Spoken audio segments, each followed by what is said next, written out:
everyone. I'm here. And guess who else is here? It's Helga. And she's got my tiny hands. And she says, hi, hi. They don't look so tiny on Helga. Yay, we're live. Yay. Buck, buck, buck. Okay. How silly. How juvenile. Grow up. So anyway, see his sweeties here. We've got Deb number 1 and Deb number 2 and Java Mama and Denise so far. And I think there's more. I see more, but they haven't said anything in chat. So they might just be listening. So yeah, coming in a few minutes early as always, so that people have time to get notifications, at least a few of the people that YouTube decides to bless with notifications, and get in here. At least the ones that are able to make it. I understand not everybody's able to make it live. We all have lives besides the live. So yeah, I tell you what, it's a really beautiful day out there, and I think it's going to get cold, wet, and rainy again. It's just the time of year. It's just like nice rain, nice rain, nice rain, rain, rain, rain, nice rain. So yeah, anyway, it was really hard to try to keep. Okay, so I shot my this and that video this morning, and I was wearing this, and a lot of times I don't trust myself in light colors. And I thought, well, I'm going to go ahead and leave a t-shirt on because I don't feel like changing, but I'll be really, really careful. I wore an apron. I wore a shirt, a lightweight shirt, a different one, a work shirt. And I was gardening. I was doing this and doing that and still trying to be really careful. Guess what? I got stain on my shirt anyway, my pink shirt. It's inevitable. This is why I don't wear light colors very much. And I'm like, okay, you know what? I have plenty of time. I can change into a work shirt. And then just before I go live, I can change back into a nicer shirt. I mean, I only wear this when I'm shooting videos. This isn't even something I wear out in public.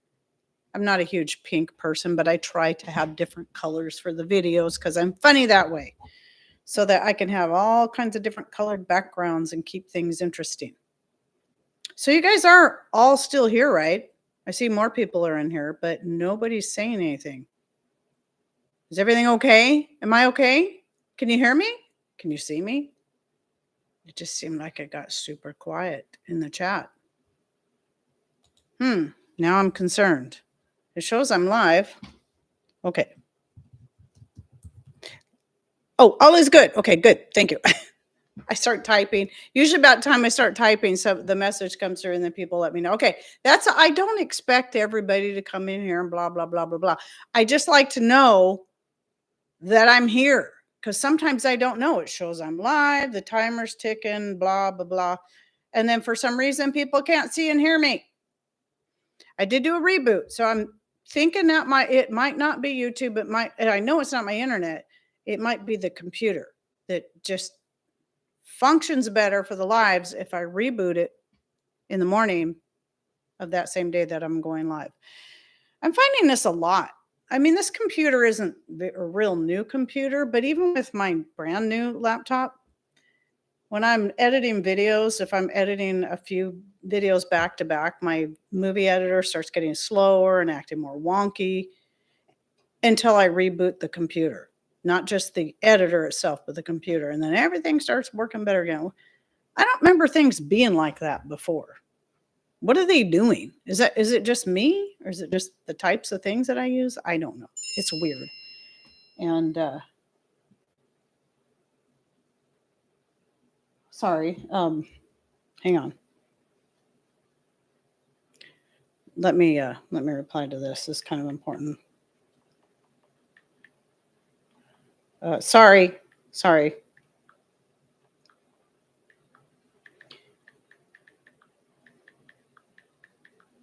I might get another reply. This is important though. Sorry. Family stuff. Okay. Oh, sorry about that. Haven't heard anything like all morning, and all of a sudden. Okay, so today Oh, I better do my greeting. So, hello everyone. Heidi here from Rain Country. God is good all the time. Today, we're going to be talking about dehydrating methods. I was going to shoot this as a separate standalone video, but it's going to become that anyway. So, I thought it would be better to go ahead and do it as a live so that if people want to throw in some of their ideas or their if you have a special kind of dehydrator or something you made or something you do that might be different from everyone else, I can share that too. Because that's the whole idea of me redoing this video, is because I wanted to just kind of give some updates on thoughts and ideas. Let's see what's happening here. Yeah, she's replying. So anyway, so it's going to chime again probably here soon, and I need to keep up on that. So anyway, the thing is that with dehydrating is that a lot of people feel a little uncertain. Well, let's see. Especially, okay. First of all, there's the uncertainty of, would I even like dehydrated foods? How do I use dehydrated foods? Do I want to invest in hi Dusty? Do I want to invest in a dehydrator just to find out it's not really going to be something I want to use? So is there something else I can do to dehydrate where I don't have to invest in something? Absolutely. So you got to remember that people have been drying foods for centuries, for thousands of years, without the use of electricity or any fancy equipment.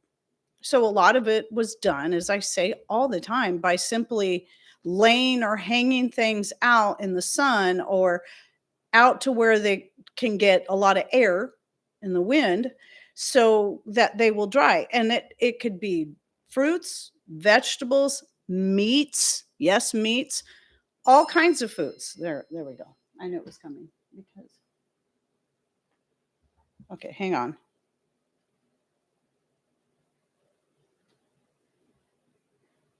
Okay. I think I'm trying to decide if I should reply to this. I'll reply. Sorry.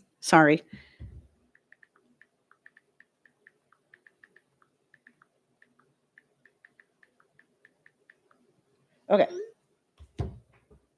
Really apologize, but family is important, and some stuff I could just wait and deal with it later, but this is kind of one of those time sensitive things. So anyway, I don't always even bring my phone in here.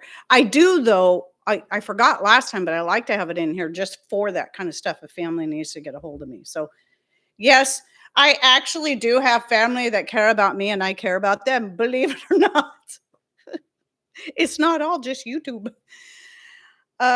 So anyway, back to the topic. So when I think I knew, yes, I knew that there were such things as dehydrators that people could have at home back when I first started thinking, man, because I've always loved dried fruit, always. And I was thinking, man, it'd be so cool to dry my own fruits and, make my own snacks that way. And so I don't know if I ever looked into them. I don't remember how long ago it was, but I remember thinking they're probably super, super expensive to get a home dehydrator for your foods, electric one. And I don't know. I think I just assumed it was really expensive and never bothered. And then there was the first year that we were married that Patrick got a deer. And so we had all this meat. It was just the two of us. We didn't have kids yet. And so we're trying to deal with all this meat. And I thought, some of those weird cuts that you take off the meat after you cut the steaks and the roasts and whatnot. I decided I should try seeing if I can make jerky out of this. How do I go about that? And so I looked up some recipes. Obviously, we didn't have internet back then. So it was like looking through cookbooks that we had on hand, a lot of them more classic kind of cookbooks, and found that, a lot of people just dehydrated their meats in the oven. And so that's what I did. It took all day, but it was like you set it on I can't remember what the heat was, like 200 maybe. I don't think it was necessarily the lowest heat, But you set it on a lower heat, crack the door open. I just did it on a cookie sheet, nothing fancy, and just kept checking on it throughout the day. And as the pieces were dry, I'd take the pieces out that were dry. And boy, that was good stuff. So, yeah, some of the first real dehydrating things I did were in my oven. Now, I've never done any kind of fruits or vegetables in the oven. Herbs, I would be a little concerned about because it's hard to get the oven down to a low enough heat that you might not damage a lot of your herbs. I suppose, well, I don't know. I'd have you probably could, but a lot of herbs, especially if it's the hotter, drier time of the year for you, you can just hang dry them. So if you live in a very humid climate, that may not work really well.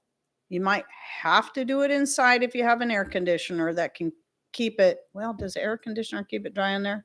I don't remember. I haven't had an air conditioner since we lived in Wenatchee and I was a little girl. And most everyone has an air conditioner over there because it gets hot in the summer. Unlike here, we get just spurts of hot. So it's almost pointless to invest in an air conditioner. We just have fans and we have windows. So at any rate, there's the old fashioned way of just taking your herbs and tying them up and hanging them around. A lot of people now will put them in like brown paper bags, and that will help keep dirt, dust, and lint. And some people say that even in humid climates, putting them in paper bags helps. And I wonder if that is because maybe the paper absorbs some of the humidity in the air rather than the herbs absorbing them. So anyway, so yes, you can use your oven, you can hang dry things. Again, you got to kind of work with your climate. And some stuff's going to, of course, depend on the time of the year.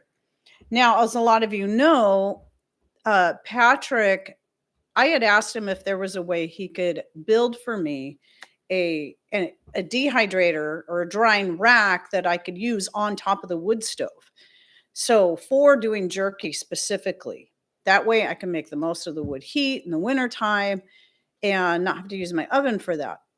And so sure enough, he made one. I linked to the remastered video of that because he did the video years ago. And then I remastered it more recently. And I put that link in the description box down below to show how we did it using old bed rails. And then the smoker trays that we had purchased from our local one-stop shop store. We only have one grocery store here. And so they had it down there in like the camping / smoking section. And so he built the racks to fit those particular trays. And I love it. And so I don't like having to use it on top of my wood stove just because in the wintertime, I'm using my wood stove for a lot of stuff, for making our coffee, cooking our dinner. It's okay if it's a dinner that's going to cook all day. I can shove that to the back and forget about it. But I can't keep the coffee and tea. It's really hard to get to it when the racks are there. But I'll do it if I have to. I'll jimmy things around until I can make it work.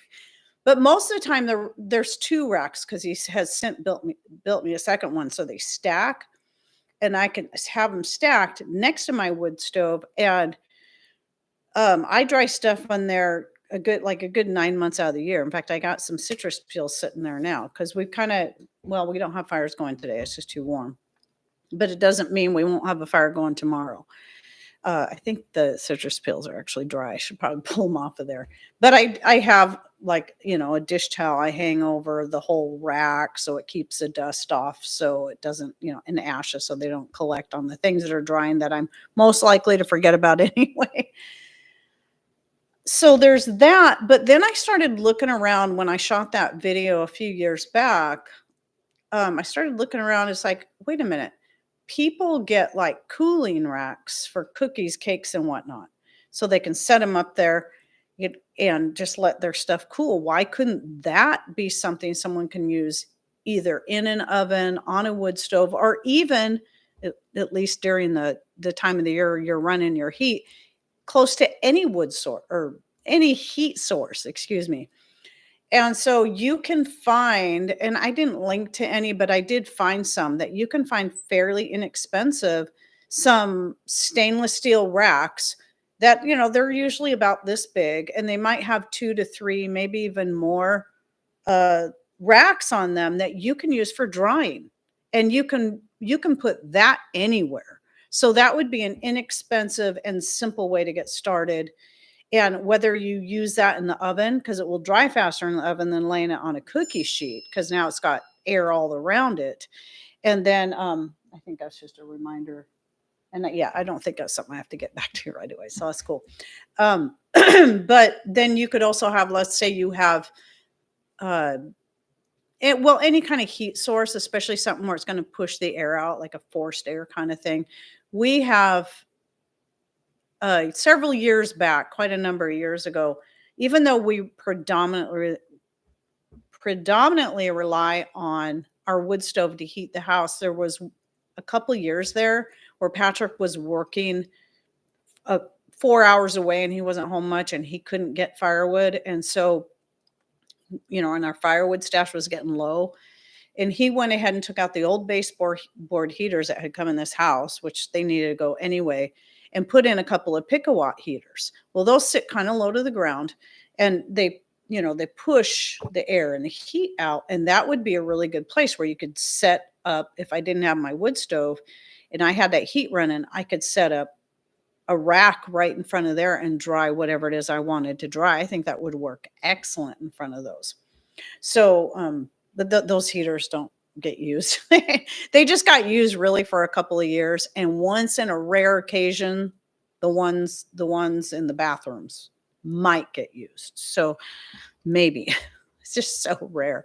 But anyway, it was nice having those during that time of the year. When Patrick was gone for almost 2 years, and just no way to restash our firewood. So we were saving the firewood for power outages, the firewood that we had. But at any rate, so there's that idea. And then for the nicer, if you live in a climate that's nice year round, or during the nicer time of the year, we're getting a lot of sun and, heat and all that, fresh air. You can build all kinds of different types of setups.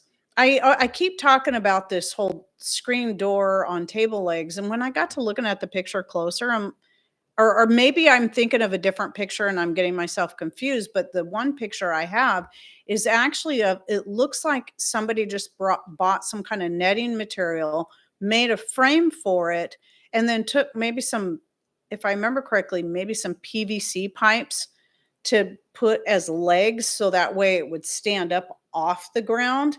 And then they just laid their fruits and vegetables and stuff on that directly in the sun. So it's getting the sun and the air all the way around from underneath and on top. And I think that's excellent. And then if you're concerned about dust or bugs getting on it, you could always take like a cotton sheet or a big piece of linen fabric, something that breathes really well, and just lay it over the top of everything. And it would still breathe well, and then, and allow it to dry well, but it would keep a lot of that off of there. And then there's people who have built their own electric type of dehydrators, just basically making a box and installing a fan and some kind of heat into it. And if you look online, you can probably find different people's, building instructions on how they did it. Some people will use their solar oven to dehydrate. I just don't know, with the solar oven I have, I don't see that working well. I think you probably have to crack it open, because I know mine can build up moisture on the inside. And so I don't see that working well. I've never tried it, so I can't say I've never needed to. But, I know some people do. I've seen, years ago, Stacy had a video where she was using the American Sun oven that they have, and it's got dehydrating racks with it, I guess. Well, I think you can get different sets, like you can get it